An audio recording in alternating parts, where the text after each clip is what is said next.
So guys ये video chapter 3 की है बिजनेस एनवायरनमेंट सुभाष दे से। तो बिना टाइम वेस्ट करे इसको स्टार्ट करते हैं। सबसे पहले हम कॉन्सेप्ट, डायमेंशन और इम्पोर्टेंस के बारे में बात करेंगे बिजनेस एनवायरनमेंट के। तो मीनिंग क्या है बिजनेस एनवायरनमेंट का? बिजनेस एनवायरनमेंट का मीनिंग है जो भी चीज़ बिजनेस के सराउंडिंग में है वो बिजनेस एनवायरनमेंट में आती है और वो बिजनेस को डायरेक्टली या इनडायरेक्टली इफेक्ट करती है किसी ना किसी तरीके से। ठीक है, यहाँ पे आप देख सकते होंगे sum total of all individual और institutions and other forces that are outside the control of business enterprise but they may affect its performance. तो वो आपका बिजनेस एनवायरनमेंट के अंदर आता है। फिर उसके बाद गाइस ये डायमेंशंस है economic environment, legal environment, political environment, ये सारे इसके डायमेंशन है। ठीक है, इसमें से केस स्टडी बनती है और केस स्टडी में खाली आपसे पूछा जाता है, एक आपको सिचुएशन दे दी जाएगी, उससे पूछा जाएगा कि कौन सी तरीके का एनवायरनमेंट है, कौन सा एनवायरनमेंट इफेक्ट कर रहा है। तो आपको खाली ये जो ब्लैक में लिखा है बस याद करना है, इसके अंदर का कुछ याद नहीं करना है, पर आपको पढ़ जरूर लेना है जिससे आपको पता चल सके कि कौन सी जगह पे आपको इकोनॉमिक एनवायरनमेंट लिखना है, कहाँ पे सोशल, कहाँ पे लीगल। ठीक है, जैसे कि इकोनॉमिक एनवायरनमेंट अगर लिखना है तो कहीं पे भी अगर आपको पैसे से रिलेटेड आता है, इन्फ्लेशन रेट, ये भी सारा पैसों से रिलेटेड है।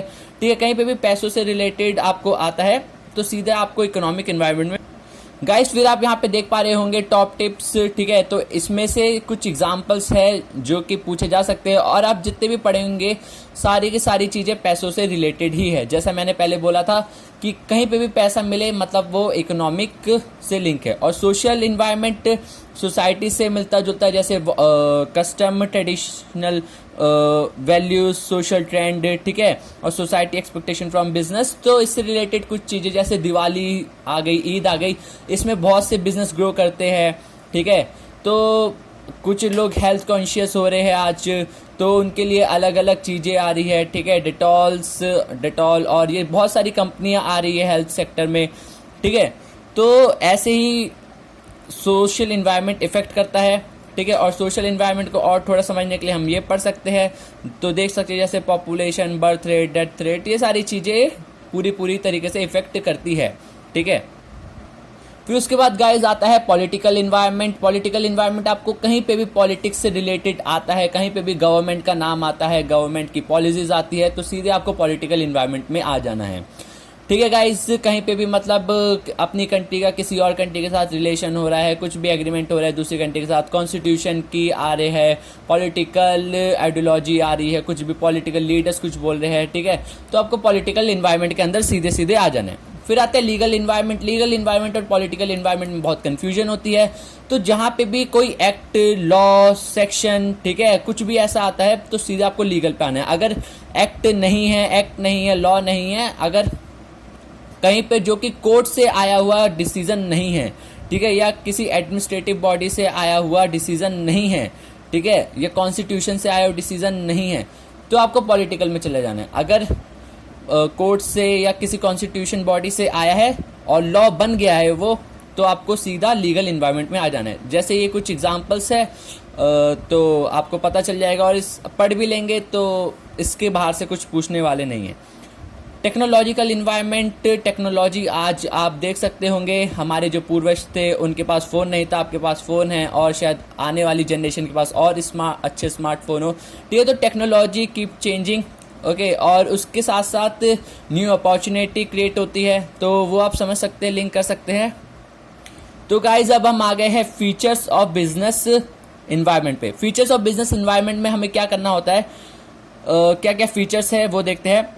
टोटली ऑफ एक्सटर्नल फोर्सेस, मतलब पूरी की पूरी तरीके से एक्सटर्नल फोर्सेस से लिंक है। ठीक है, जैसा इसका मीनिंग भी डिफाइन करता है, business environment is the sum total of all the things external to the business firm. ठीक है, बिजनेस के अंदर नहीं, बिजनेस के अंदर अगर कुछ है तो बिजनेस एनवायरनमेंट के अंदर नहीं आएगा। ठीक है, एम्प्लॉयज लड़ रहे हैं, एम्प्लॉयज कुछ कर रहे हैं, मैनेजर कुछ कर रहा है, वो आपका बिजनेस एनवायरनमेंट के अंदर नहीं आएगा। अगर कोई पॉलिटिशियन कर रहा है, कोई पॉलिटिकल पार्टी की वजह से कुछ हो रहा है, ठीक है, या लोगों का ट्रेंड चेंज हो रहा है, तो वो आपका बिजनेस एनवायरनमेंट के अंदर आएगा। Specific and general forces, specific and general forces के अंदर जैसे आप देख पा रहे होंगे ब्लैक में, स्पेसिफिक फोर्सेस के अंदर ये सारी चीज़ें आती है, investors, customers, competitors and supplier. General forces के अंदर हमारा आता है इकोनॉमिक, सोशल, पॉलिटिकल, लीगल, ये सारी चीज़ें, ठीक है।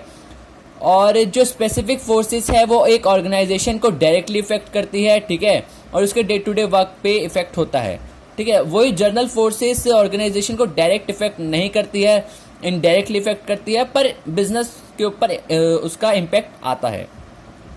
इंटर रिलेटेडनेस मतलब कोई सभी चीज़ है बिजनेस इन्वायरमेंट में वो एक दूसरे से इंटरलिंक है, ठीक है। जैसे कि आज के टाइम पे लोग हेल्थ कॉन्शियस ज़्यादा हो रहे हैं, ठीक है, तो उसकी वजह से क्या हो रहा है कि डिमांड ज़्यादा बढ़ रही है, ठीक है। जैसे डिटॉल की डिमांड ज़्यादा बढ़ रही है, ठीक है, सैनिटाइजर्स की डिमांड ज़्यादा बढ़ रही है, तो ऐसे ऐसे बहुत सारी चीज़ों की डिमांड्स ज़्यादा बढ़ रही है, ठीक है। और यहाँ पे एग्जाम्पल भी दे रखा है, तो आप एग्जाम्पल पढ़ के अच्छे से समझ सकते हैं। डायनेमिक नेचर, यार बिजनेस इन्वायरमेंट पूरा डायनेमिक है, ये हम भी समझ सकते हैं, ठीक है, तो इसको कुछ ज़्यादा एक्सप्लेन करने की ज़रूरत है ही नहीं।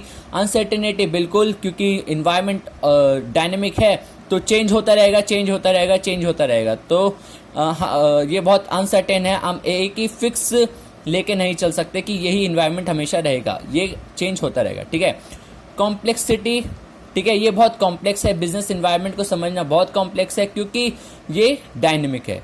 जो चीज़ डायनेमिक है उसको समझ पाना बहुत मुश्किल होता है, क्योंकि वो बदलती रहती है, क्योंकि जब तक आप उस चीज़ को समझोगे तब तक वो फिर चेंज हो गई होगी, ठीक है, तो बहुत कॉम्प्लेक्स है। और रिलेटिविटी, ये एक दूसरे से अलग अलग है, अलग अलग बिजनेस इन्वायरमेंट अलग अलग जगह पे होता है। जैसे कि यूएस में कुछ और होगा, इंडिया में कुछ और होगा। जैसे इंडिया में जो मार्केट है वो दिवाली, होली और किसी फेस्टिवल सीजन पे बढ़ जाती है, वहीं यूएसए में खाली जब क्रिसमस आता है या न्यू ईयर आता है तब बढ़ती है, ठीक है। फिर उसके बाद गाइस आता है importance of business environment. Business environment क्या मदद करता है?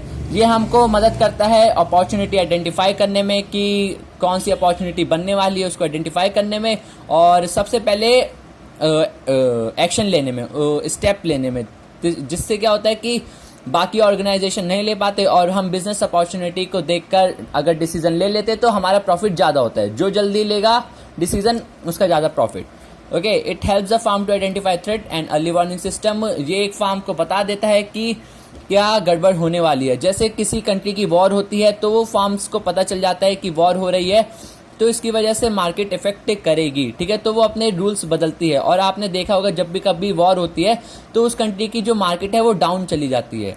ओके गाइज, और कुछ कुछ कंट्री की अप भी चली जाती है, क्योंकि उनकी एक्सपेक्टेशन जो है दूसरी कंट्री से ज़्यादा होती है जीतने की, इस वजह से। It help in assisting in planning and policy formulation, ठीक है, प्लानिंग करने में और पॉलिसी बनाने में मदद करते हैं, ठीक है। और it helps in tapping useful resources, क्योंकि देखो कोई सी भी चीज़ है बिजनेस वो सोसाइटी से लेती है, ठीक है, इनपुट वो सोसाइटी से लेती है और उसको बना के आउटपुट वो सोसाइटी को ही देती है, ठीक है। तो उसको मतलब अच्छे से लेने में कि सोसाइटी से कि कोई पॉलिसीज गवर्नमेंट की आ रही है, लोगों का ट्रेंड क्या है, लोग काम करना चाहते हैं ऐसे ऑर्गेनाइजेशन में नहीं जहाँ पे उनको ऐसी फैसिलिटी मिले, तो उसको चेक करके उन्हें फिर इनपुट लेना पड़ेगा जिससे वो आउटपुट प्रोड्यूस कर सके और प्रॉफिट ले सके। It helps in कॉपिंग with rapid changes, तो वही डायनेमिक, ठीक है, कि इन्फ्लेशन आ रहा है, डिफ्लेशन आ रहा है, ठीक है, तो इसके हिसाब से ऑर्गेनाइजेशन चेंज करने में मदद करता है business environment. It helps in improving performance, obviously जब आपको पता चल जाएगा कि ये चेंज आने वाला है तो उसके हिसाब से आप अडॉप्ट कर लोगे और आसानी से, और आपका जो परफॉर्मेंस है वो ऑब्वियसली इम्प्रूव चला जाएगा और जो आपका ग्राफ है वो यूँ बढ़ जाएगा।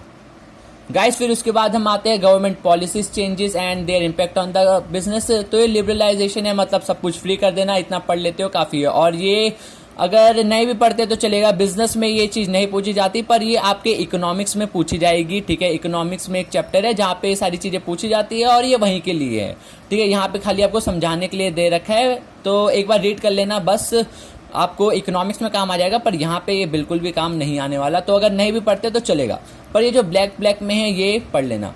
लिबरलाइजेशन कर लेना, प्राइवेटाइजेशन मतलब प्राइवेट कंपनीज को ज़्यादा रोल देना और जो पब्लिक कंपनीज है उसको, पब्लिक सेक्टर है उनका रोल कम करना, प्राइवेट को ज़्यादा देना और पब्लिक सेक्टर को कम करना। ग्लोबलाइजेशन तो आप लोगों को पता ही है, ठीक है, पूरी ग्लोबल मार्केट कर देना, एक market, okay, one world one market. Okay, उसके बाद गाइज यहाँ पे डिमोनेटाइजेशन था, तो डिमोनेटाइजेशन पूछा नहीं जाता, एक बार इम्पैक्ट पढ़ लेना, और वैसे भी वो आपको पता ही होगा।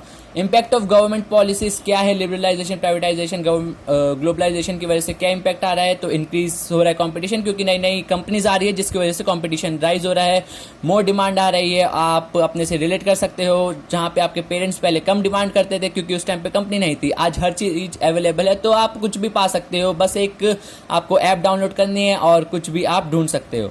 ठीक है, तो आपकी लाइफ इजी हो गई है, मतलब मोर डिमांडिंग कस्टमर्स, ठीक है, और आसानी से पा लेते हैं। और मार्केट ओरिएंटेड, पहले कहाँ पे प्रोडक्ट ओरिएंटेड थी, पर अब मार्केट ओरिएंटेड है, क्योंकि अब मार्केट ओरिएंटेड क्यों है, क्योंकि प्रोडक्ट ओरिएंटेड से अब मार्केट ओरिएंटेड क्यों हो गई है, क्योंकि अब हमें कस्टमर्स की डिमांड के हिसाब से बनाना पड़ेगा। ठीक है, क्योंकि जो कस्टमर की डिमांड है, जो कस्टमर की नीड है, अब हम उसके हिसाब से बनाना चालू कर चुके हैं।